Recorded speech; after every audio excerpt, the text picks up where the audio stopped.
of debt, build a better future for you and your partner financially, but you notice that they are constantly not managing their money right, and this is affecting your relationship.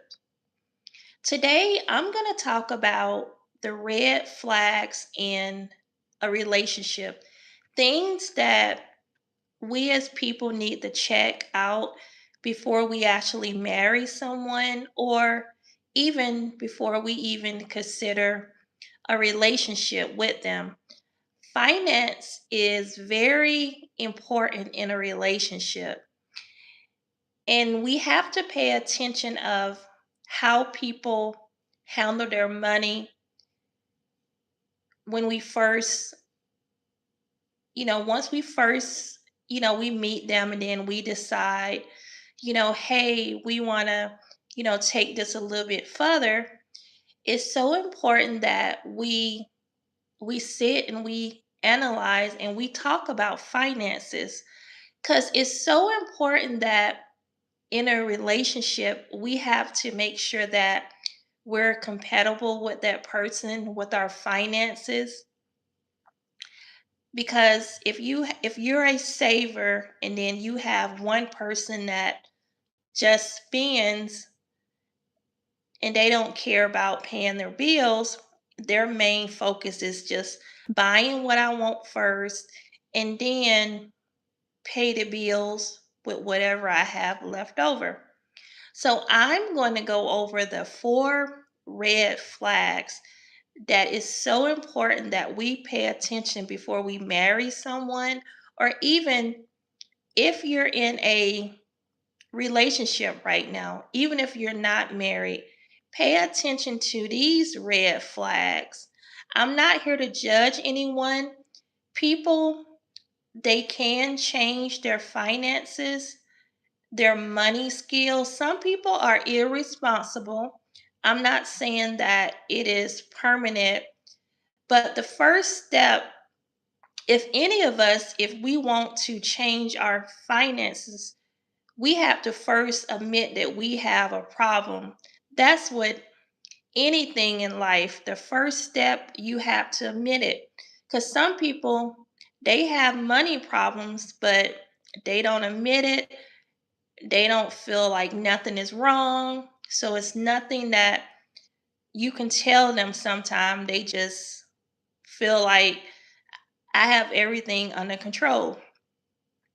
The first red flag that you should pay attention to, if they're always asking you for money, this is a sign that they may be financial irresponsible.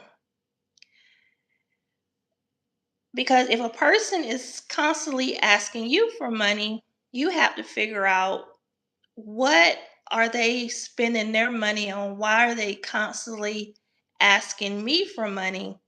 So this is so important because they have to take responsibility for their actions. So pay attention if someone is constantly asking you for money, because they that is a sign that they are financial irresponsible. Number 2, they spend on their wants but expect you to pay for their necessity. What do I mean by this? Let me give you an example. For example, if you're dating someone and you notice that they have a really fancy car, but they're always asking you for money, like to pay a utility bill, money for stuff that's really not important. Um, the utility bill, that's important. But if they're spending their money on things like, let's say, a fancy car, but then they come to you and they ask you for money for utilities, money for food, stuff that we really should, or bill money, that's stuff that we should pay for anyway first. As adults, we should pay. bills first and our needs last. The number three red flag is that they hide their debt, their credit card problems, and their financial situations from you. It's so important that if you are in a relationship with someone and you're serious, or if you're married, it's so important that we talk to our spouse about our finances, because you have to work together as a team in a relationship.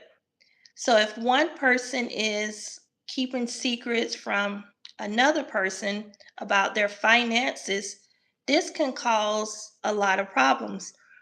So a couple, their goal should be to grow financially together, and so that their family can be financially comfortable. So we have to work together as a team if we want to build wealth. Number four, they believe your money is automatically their money just because you are in a relationship. So, what do I mean by that? Some people, they can be very selfish. They feel like, well, we can just spend all of your money and then I could just blow my money. But that's not the way it should be. In a relationship with finances, you have to you have to feel like both of your money is important in a relationship, not just one person money is important.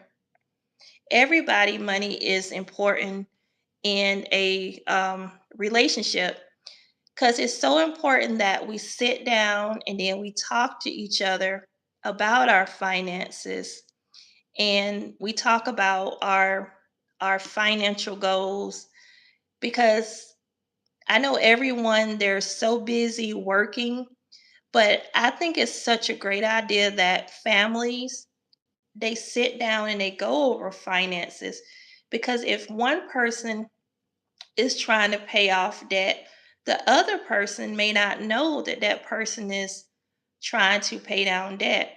So that communication in a relationship is so important, and our spouse and people, they can't read our mind unless we tell them. So that's just so important, because divorce is the number one cause of, I mean, money is the number one cause of divorce today. So many people, they, finances, they break up because of this, because one person may not be managing their money correctly, and then you have one person who was, or either you have the one person that's financially, they will give the one person that's making the money, they'll give the money to the person that's not responsible. And then that will eventually cause problem in the relationship. So I help couples with one-on-one consultations to go over their finances. And I go over I do one-on-one with individuals, because money is so important. Money is important. A lot of people feel like it's not important, but it is, and especially in a relationship. Because if a person is irresponsible with their money, it can cause a lot of damage in a relationship. People can lose their house. I mean, just think about it. The person who we choose to be with, or in a relationship, that's really important about, money and finance, because, if people have kids, they have bills, That's so important. Thanks everyone for joining me on this live today. And my goal is to help as many people as I can become financial stable. Because I talk to so many couples that they're having financial problems because one person mismanages the money. And remember, health is number one. And if someone is mismanaging the money, and then that's causing stress on you, that's going to be bad for your health. It's going to be bad for their health. So the goal is to have a healthy relationship where you can come together and be financially okay. And then if one of you are struggling, that's okay. But if you pull together and you have a plan, you can turn everything around. I have the link in the description if you want to book a one on one with me. Just click it. But I will definitely appreciate if you hit that subscribe button so you can follow me weekly for more financial tips. So thank you everyone for joining me. But hit that subscribe button and follow me weekly.